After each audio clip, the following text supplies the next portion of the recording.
I just thought it was incredible to see how passionate you are. You referenced yourself as Alex Trebek with all the facts you knew.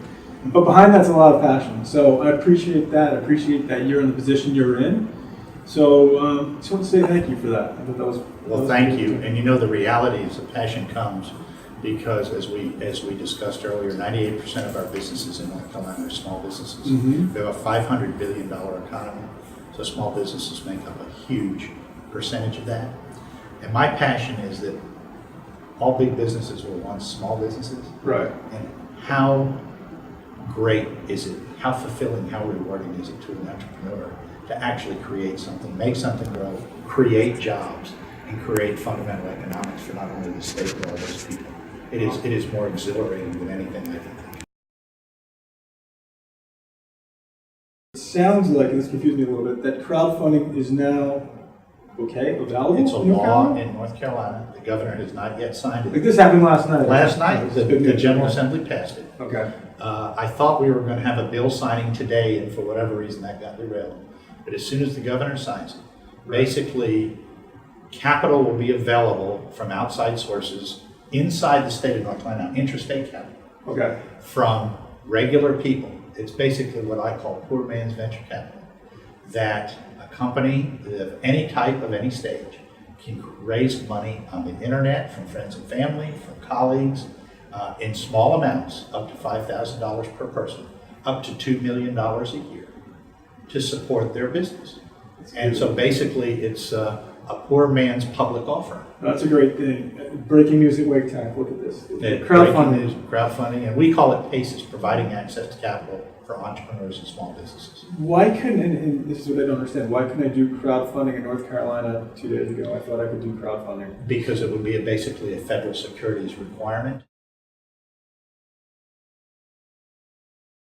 The film industry at one time was booming. I actually almost moved to Wilmington for that specific reason. It's depleted a bit. It's gone to Georgia.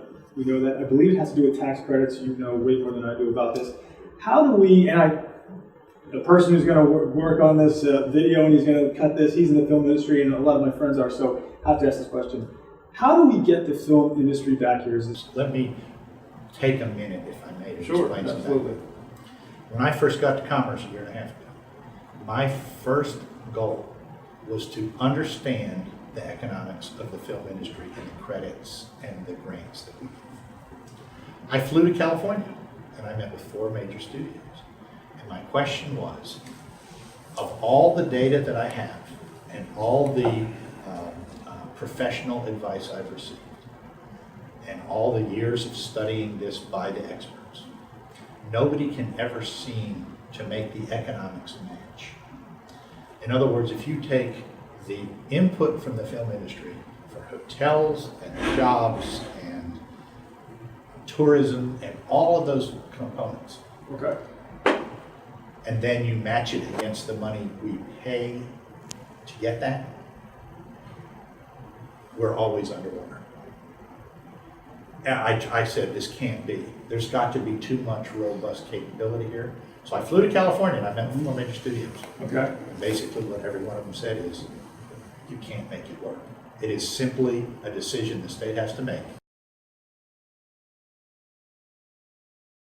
One thing you did say about HB2 that I thought was interesting was that the private sector can do as they please. Absolutely. Which was very interesting to hear. I Nobody never heard knows that. that. Yeah. Absolutely. But just elaborate on that. If any private company in the state of North Carolina can make any rules it wants for the use of its showers, its locker rooms, its bathrooms. What would you say to them and say, hey, you're in North Carolina, here's what you need to do to get running, get you moving as fast as possible. What's your advice for something? Well, the community college just has the best small business assistance centers in the United States. Every community college has a small business assistance center.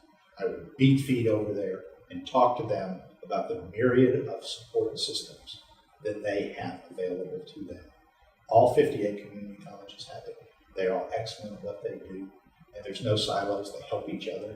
And I would get over there and say, what, in addition to my wonderful idea, do I need to do to turn this into a company and commercialize this?